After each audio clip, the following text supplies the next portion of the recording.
اللہ اللہ اللہ اللہ الحمد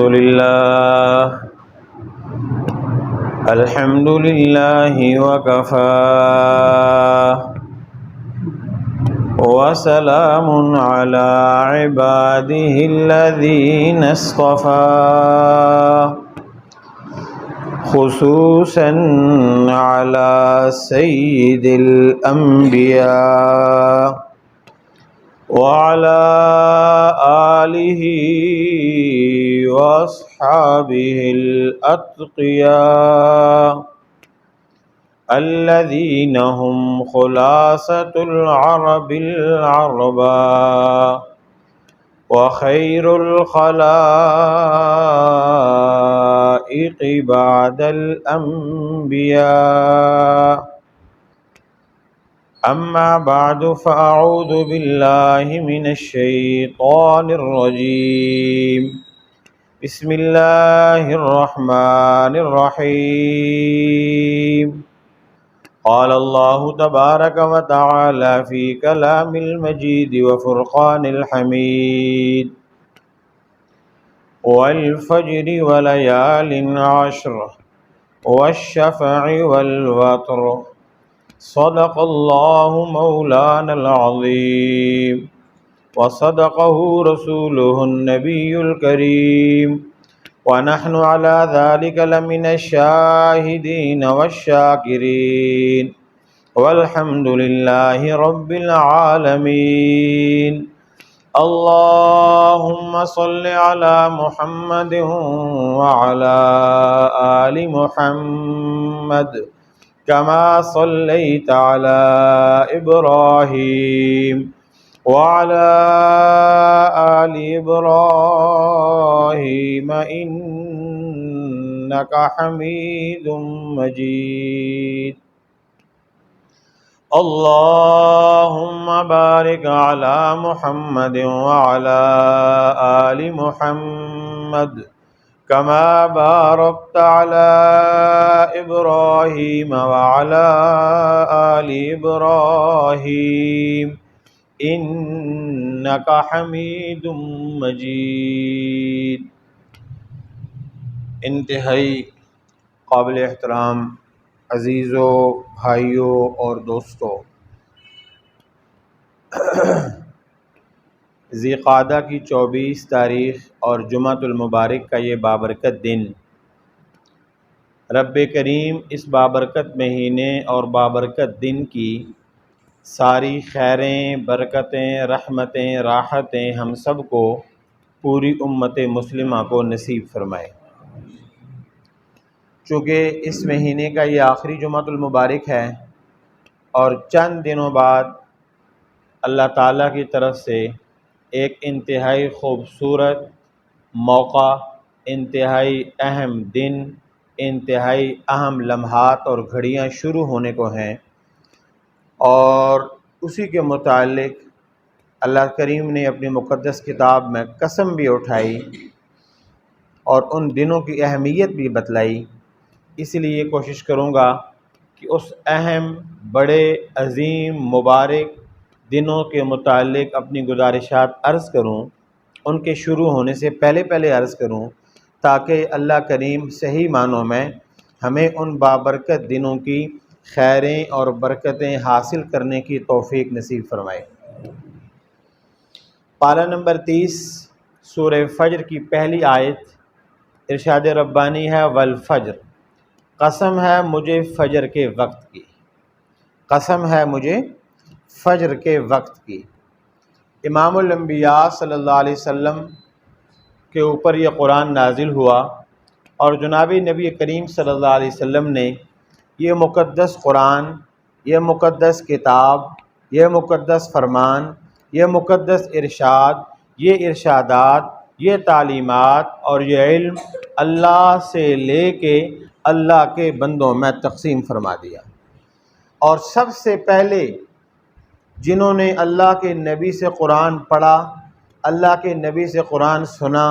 اللہ کے نبی سے قرآن سیکھا، اللہ کے نبی سے اس کا مطلب سمجھا، اس کا مفہوم سمجھا اور اس کی تشریحات سنی بھی سمجھی بھی، وہ مبارک اصحابہ کرام کا قافلہ ہے کہ جو صحابہ کرام ہیں یہ اتنی مبارک ہستیاں ہیں جن کو الف سے لے کے یا تک، الف لام میم سے لے کے والناس تک سارا علم اللہ کے نبی کے راستے سے ملا ہے اور اللہ کے نبی کے پاس بیٹھ کے ملا ہے۔ یعنی ادھر زبان اطہر تھی، اللہ اکبر، ادھر زبان اکبر تھی، زبان اطہر تھی، زبان مقدس تھی، زبان مقدس تھی، زبان محمد تھی، زبان احمد تھی، فرمان محمد تھا صلی اللہ علیہ وسلم۔ اللہ کے پیارے حبیب صلی اللہ علیہ وسلم کی مبارک زبان سے جملہ نکلا، ابو بکر کے کان میں گیا صحابی بن گئے، عمر کے کان میں گیا صحابی بن گئے، عثمان کے کان میں پڑا صحابی بن گئے، علی کے کان میں پڑا صحابی بن گئے، معاویہ کے کان میں پڑا صحابی بن گئے، حسن حسین کے کان میں پڑا صحابی بن گئے، بلال کے کان میں پڑا صحابی بن گئے، عمار کے کان میں پڑا صحابی بن گئے، صہیب کے کان میں پڑا صحابی بن گئے۔ 1,24,000 کم و بیش صحابہ یہ وہ تھے جنہوں نے نبی صلی اللہ علیہ وسلم کے ساتھ بیٹھ کے، پاس بیٹھ کے اللہ کا قرآن سیکھا بھی، سمجھا بھی، عمل بھی کیا۔ ان مبارک ہستیوں کو صحابہ کرام کہا جاتا ہے۔ والفجر،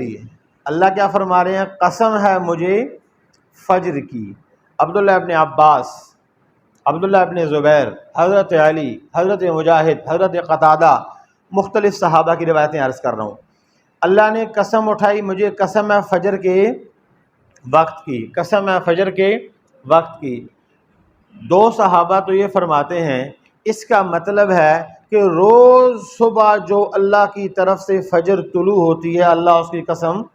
اٹھا رہا ہے، اور یہ عام معنی سب کو سمجھ بھی آتا ہے، بھئی روز فجر کا وقت ہوتا ہے، عصر کا وقت روز ہوتا ہے، فجر کا وقت روز ہوتا ہے، لہٰذا یہ روز صبح جو ایک نیا انقلاب، ایک نیا دن، ایک نئی آمد، ایک نیا سورج، ایک نئی طلوع ہوتی ہے، اللہ اس کی قسمیں کھا رہا ہے۔ حضرت عبداللہ ابن عباس فرماتے ہیں نہیں، یہ بھی ہے، اس میں ایک اور چیز بھی ہے، وہ کیا ہے کہ ہر نئے دن کی بھی اللہ قسم کھاتا ہے، اور ہر نئے سال کی پہلی صبح یعنی محرم کی پہلی صبح کو بھی اللہ قسم کھا رہا ہے کہ ایک نیا سال بھی شروع ہو رہا ہے۔ علم ہے نا، پہلوں نے بھی علم کی بات کی، یہاں علم کے ایک اور سطر بڑھ گئی ہے، ایک اور قدم اس سے اگلی بات کی ہے، ہمیں وہ علم بھی قبول، ہمیں یہ علم بھی قبول۔ اب اس سے آگے آ جائیں، حضرت عبداللہ ابن زبیر، حضرت عبداللہ ابن عباس کی ایک اور روایت، حضرت علی کی روایت، علامہ قرطبی کی روایت، اور کئی سارے مفسرین کی، اتنا وقت نہیں عرض کروں، وہ فرماتے ہیں ٹھیک ہے روز فجر ہوتی ہے اس کی بھی قسم، محرم کی پہلی صبح فجر اس کی بھی قسم، لیکن سارے سال میں سب سے عظیم فجر کون سی ہے، سب سے بڑی فجر کون سی ہے، اور سب سے زیادہ برکت والی فجر کون سی ہے، یہ اللہ اس فجر کی قسم اٹھا رہا ہے۔ پوچھا گیا وہ کون سی فجر ہے، تو جواب دیا، بتایا وہ فجر ہے۔ مسلم شریف کی ایک مبارک حدیث میں ارشاد فرمایا کہ آج کے دن میں اللہ کو سب سے زیادہ اگر کوئی نیک عمل پسند ہے تو وہ جانور کو ذبح کرنا، قربانی کرنا پسند ہے۔ گویا قربانی والے دن کی 10 ذی الحجہ کی جو فجر ہے وہ سب سے زیادہ عظیم ہے، اللہ اس کی قسم کھا رہا ہے۔ تو ذی الحجہ کا مہینہ سامنے آ گیا، اس 10 ذی الحجہ کی فجر بھی قریب آ گئی، اور ذی الحجہ میں ایک اور یہاں ارشاد فرماتے ہیں کہ صرف یہ نہیں ہے بلکہ اللہ نے اگلی آیت میں کیا ارشاد فرمایا، والفجر، قسم ہے مجھے فجر کے وقت کی، ولیال عشر، قسم ہے مجھے 10 راتوں کی، قسم ہے مجھے 10 راتوں کی۔ تو جو صحابہ یہ معنی لیتے ہیں نا کہ جی اس سے مراد 10 ذی الحجہ ہے، وہ کہتے ہیں دیکھو نا 10 راتوں کا بھی تو ساتھ کہا ہے نا، اس لیے یہ مناسبت قریب ہے۔ 10 راتیں اکٹھی پورے سال میں، 10 راتیں، اب 10 راتیں یا رمضان کے آخری عشرے کی ہیں اور یا ذی الحجہ کے پہلے عشرے کی ہیں۔ اب رمضان کے آخری عشرے میں 10 راتوں میں 10 لیلۃ القدر تو نہیں ہو سکتی نا؟ کتنی ہوں گی لیلۃ القدر؟ 9 ہو جائیں گی، 8، 7، 10 نہیں کرتے، تھوڑی کر لیں، کچھ تو بتائیں کتنی ہو جائیں گی؟ لیلۃ القدر خیر من الف شہر، ایک ہی رات ہے ان 10 راتوں میں، بلکہ طاق راتوں میں کوئی ایک رات ہے۔ یہاں پہ کیا ہے، امام الانبیاء صلی اللہ علیہ وسلم کا مبارک ارشاد ہے، اور توجہ سے سنیے گا، اللہ تعالی ہم سب کو عمل کرنے کی توفیق نصیب فرمائے۔ ابھی سے نیت کر لیں کہ ابھی ذی الحجہ شروع نہیں ہوا، اس کے شروع ہونے سے پہلے اپنی کمر کس لیں، اپنے آپ کو تیار کر لیں، اپنے آپ کا ابھی سے اہتمام شروع کر دیں کہ ہم نے ان مبارک راتوں میں اللہ کے نبی نے جس طرح اس کی فضیلت بیان فرمائی، ہم اسی طریقے سے عمل کرنے کی پوری کوشش کریں گے۔ امام الانبیاء صلی اللہ علیہ وسلم کا ارشاد ہے کہ یہ جو 10 راتیں ہیں ذی الحجہ والی، ان میں ہر رات میں عبادت کرنا لیلۃ القدر کے برابر ہے۔ اب رمضان میں کتنی لیلۃ القدر ہیں جی؟ کسی خوش قسمت کو ملی، پتہ نہیں کس کو ملی، اور جس کی گاڑی چھوٹ گئی اس کی، یہاں پہ پوری 10 راتیں ہیں، موقع ہے، آنے والے چند دن ہیں، اللہ یہ ہمیں عظیم دن نصیب فرمائے، یہ بابرکت دن اللہ ہم سب کو نصیب فرمائے۔ تو 10 راتیں لیلۃ القدر میں سب سے زیادہ کیا جاتا ہے، اللہ کو راضی کیا جاتا ہے۔ پوری زندگی، پورا سال، سال کے 12 مہینے لوگوں کو راضی کرتے ہیں، رشتوں کو راضی کرتے ہیں، دوستوں کو راضی کرتے ہیں، افسروں کو راضی کرتے ہیں، سیاستدانوں کو راضی کرتے ہیں، پتہ نہیں کس کس کو راضی کرتے ہیں۔ او لوٹ پیچھے کی طرف اے گردش ایام تو، جس رب کے پاس سے تو آیا ہے نا آدم کے بیٹے، اور مٹی میں مل کے جس رب کے پاس جانا ہے، اس کو راضی کرنے کا سنہری موقع ہے کہ 10 راتیں اللہ نے نصیب فرمائی، ہر رات میں اپنے رب کو راضی کرو۔ اور رب کو راضی کرنے کے لیے خوش قسمت ہیں جو حج کر رہے ہیں، اللہ ان کو یہ نعمت نصیب فرمائے۔ خوش قسمت ہیں جو صدقے خیرات کر رہے ہیں، خوش قسمت ہیں جو بڑے بڑے کام کر رہے ہیں۔ میرے رب کی قسم، اللہ نے کہا وہ بھی قبول ہیں، لیکن رات کے پچھلے پہر میں۔ اور حضرت مولانا احمد علی لاہوری رحمۃ اللہ علیہ بڑے اللہ کے ولی تھے، اکثر ایک جملہ ارشاد فرمایا کرتے تھے، چونکہ رات کی بات ہے تو عرض کرتے چلوں،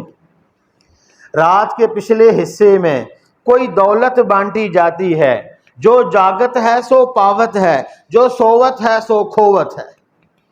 رات کے پچھلے حصے میں کوئی دولت بانٹی جاتی ہے، جو جاگت ہے سو پاوت ہے، جو سوت ہے سو کھوت ہے۔ امام الانبیاء صلی اللہ علیہ وسلم کے اوپر تہجد فرض تھی، آپ نے فرمایا میرا جی چاہتا ہے کہ میرا ہر امتی، یہ عام حدیث ہے، قرۃ عینی فی الصلاۃ، نماز میری آنکھوں کی ٹھنڈک ہے، لیکن نماز فرض ہونے سے پہلے امام الانبیاء صلی اللہ علیہ وسلم کے اوپر، یوں ہر نبی کے اوپر فرض تھی، اور آپ صلی اللہ علیہ وسلم کے اوپر بھی تہجد فرض تھی۔ آپ نے فرمایا میرا جی چاہتا ہے کہ ہر امتی کے اوپر، لیکن اس کی امت کی کمزوری اور ضعف کی وجہ سے آپ نے دعا نہیں فرمائی، ورنہ فرمایا میرا جی چاہتا ہے کہ میرا ہر امتی رات کے پچھلے حصے میں رب کے سامنے کھڑا ہو جائے۔ اسے کہتے ہیں چوری کی نماز،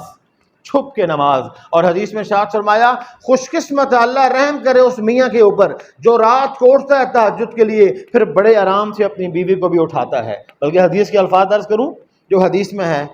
اللہ ہمیں حدیث کے اوپر عمل کرنے کی توفیق نصیب فرمائے۔ اٹھاتے ہیں نہیں اٹھے، یا ارشاد فرمایا اللہ اس بیوی کے اوپر رحم کرے جو اپنے خامن کو تہجد کے لیے اٹھاتی ہے۔ ہاں، لیکن ارشاد فرمایا اللہ اس میاں بیوی کے اوپر بھی رحم کرے جو ایک دوسرے کو اٹھایا وہ نہیں اٹھے، پھر اس نے پانی میں ہاتھ گیلا کیا اور اس کے اوپر چھینٹا مار دیا تاکہ نیند اس کی دور ہو جائے۔ میاں بھی مار سکتا اور بیوی بھی، ہاں یہ اب میاں بھی مار سکتا ہے اور بیوی بھی مار سکتی ہے، تو پانی کے جواب میں اٹھ کے وضو کرنا چاہیے کچھ اور۔ ہاں ہمارے یہاں تو گھر میں نا تھانے داری سسٹم ہوتا ہے، ضرورت ہی نہیں ہے، کہیں مردوں کی ضرورت نہیں، کہیں پہ خواتین کی ضرورت نہیں۔ نبی کا گھرانہ، امام الانبیاء صلی اللہ علیہ وسلم کی حدیث، خیرکم خیرکم لأہلہ، تم میں سب سے بہتر وہ ہے جو اپنے گھر والوں کے لیے بہتر ہے۔ عام طور پہ اب کیا عرض کروں، ان چیزوں کا تذکرہ مناسب نہیں ہے کرنا،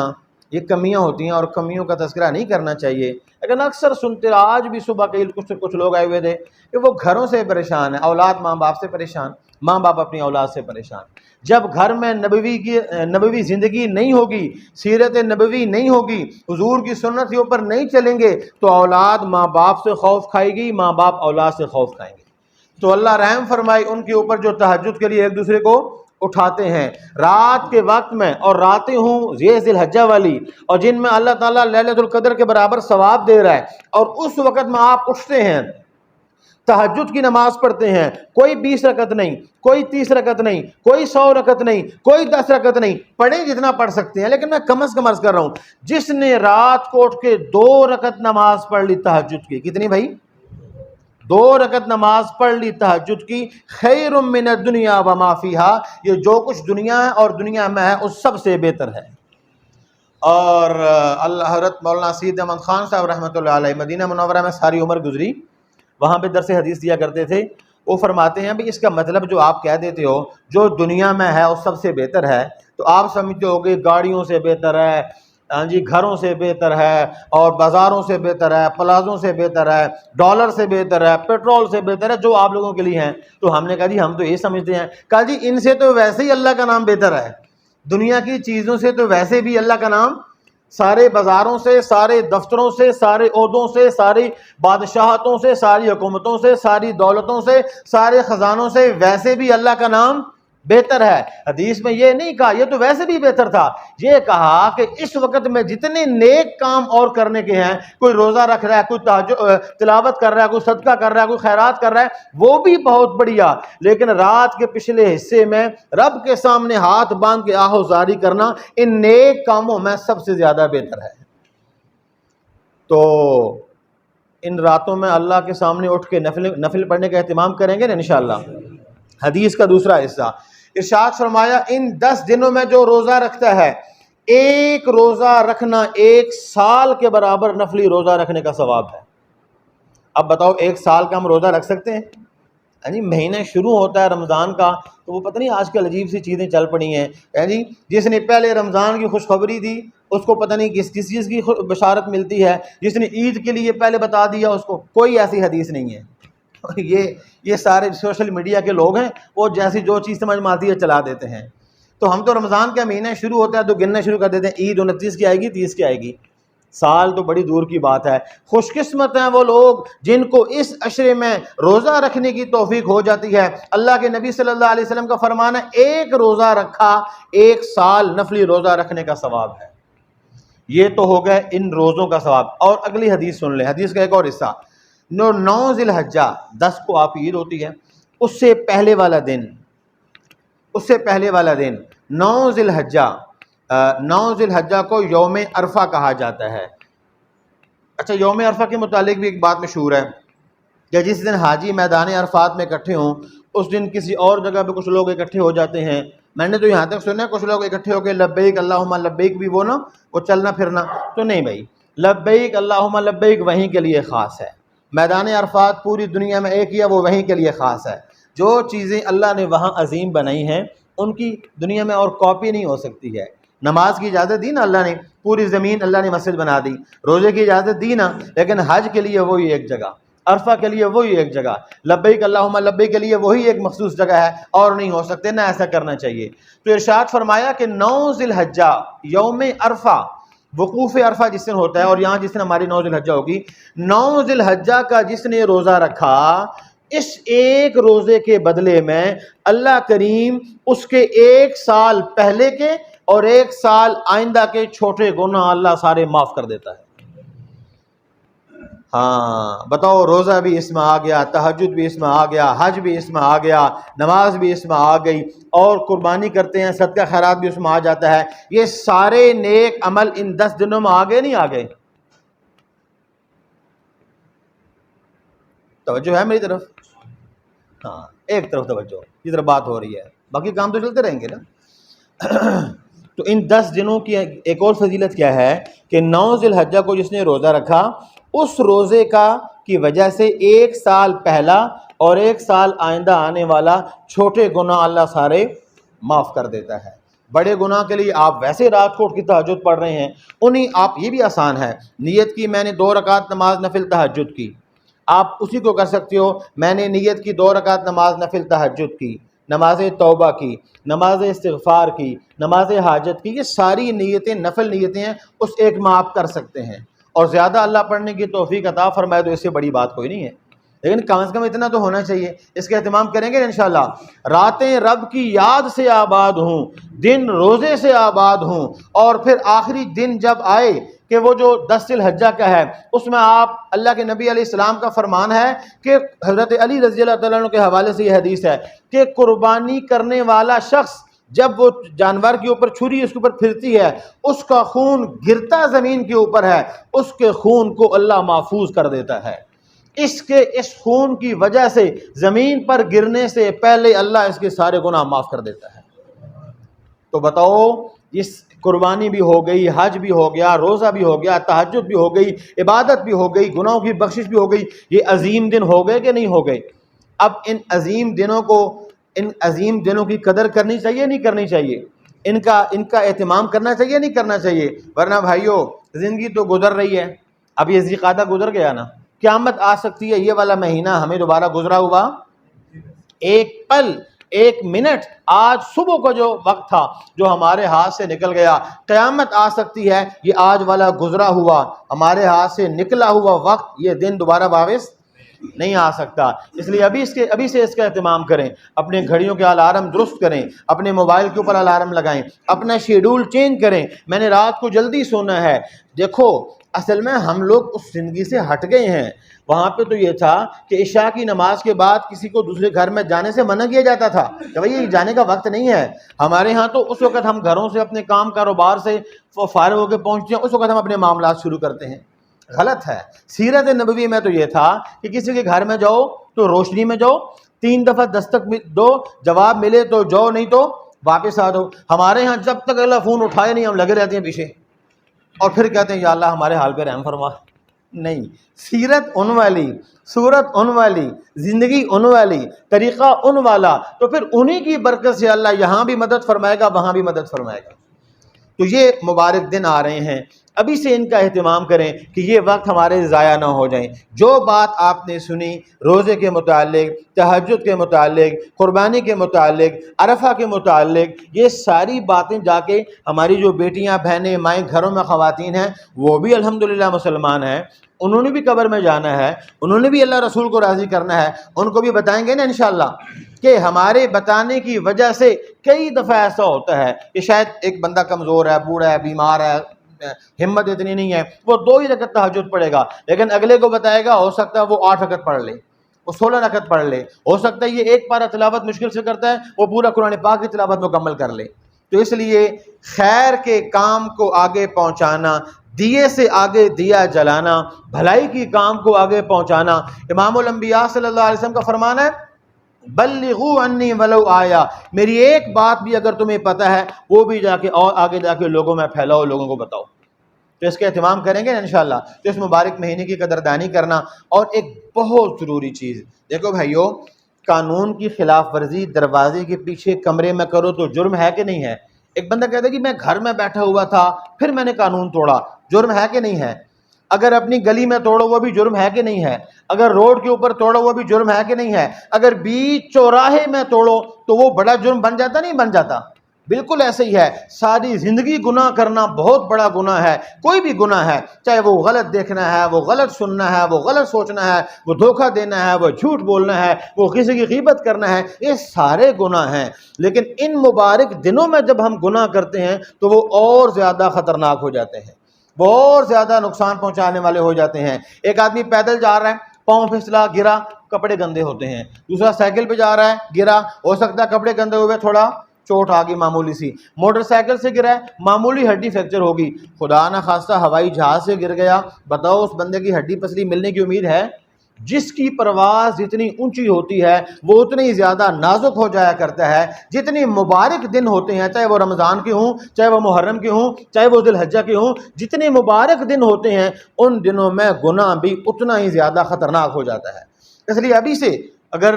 انسان ہے نا، نہیں بھی چاہتے ہوئے بعد کوئی گناہ ہو جاتا ہے، ابھی سے اپنی زبان کنٹرول میں، اپنی آنکھیں کنٹرول میں، اپنے کان کنٹرول میں، اپنے معاملات کو سمیٹنا، تاکہ اللہ کو راضی کرنے والے دنوں میں شیطان کی قوت سے ہم سے کوئی گناہ نہ ہو جائے، ہم شیطان کے اور نفس کے شر سے بچ جائیں اور حقیقی معنوں میں اپنے رب کو راضی کرنے والے بن جائیں۔